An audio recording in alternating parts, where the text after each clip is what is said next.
బాధ్యత తెలియని వాళ్ళకి పనులు అప్పగించకండి. బంధాలకు విలువ ఇవ్వని వాళ్ళతో బంధుత్వం కలుపుకోకండి. నీ సంస్కారం మర్చిపోయి ప్రవర్తిస్తే నీ పరువు పోతుంది. నీ విలువలను మర్చిపోయి ప్రవర్తిస్తే నీ తల్లిదండ్రులు నీకిచ్చిన సంస్కారం దెబ్బతింటుంది. నీ ఆలోచన పవిత్రంగా ఉండి 10 మంది మేలు చేసేదిగా ఉంటే పగవారైనా నీ పక్కనే నిలుస్తారు. ఈ లోకం చెడ్డది కావచ్చు, అడుగడుగునా మోసం జరగవచ్చు, కానీ మీరు మంచిగా ఉండాలనుకుంటే ఏ దుష్టశక్తి మిమ్మల్ని ఆపలేదు.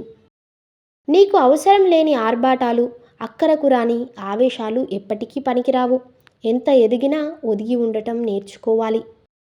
ఏ వ్యక్తి అయితే విమర్శిస్తాడో ఆ వ్యక్తి దిగజారుతాడు.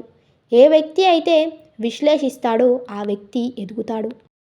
మనిషికి మానవత్వ విలువలు, బాధ్యతలు అనేవి లేకపోతే మనిషి బ్రతికినా చచ్చినా ఒక్కటే. బద్ధకస్తురాలైన స్త్రీని వివాహం చేసుకున్న మగవాళ్ళు సుఖపడలేడు. ఎందుకంటే వారు తనకి ఏ సహాయం కావాలన్నా చేయలేరు, చెయ్యటానికి ఇష్టపడరు. దానివల్ల వారు భర్తను కూడా ద్వేషిస్తారు.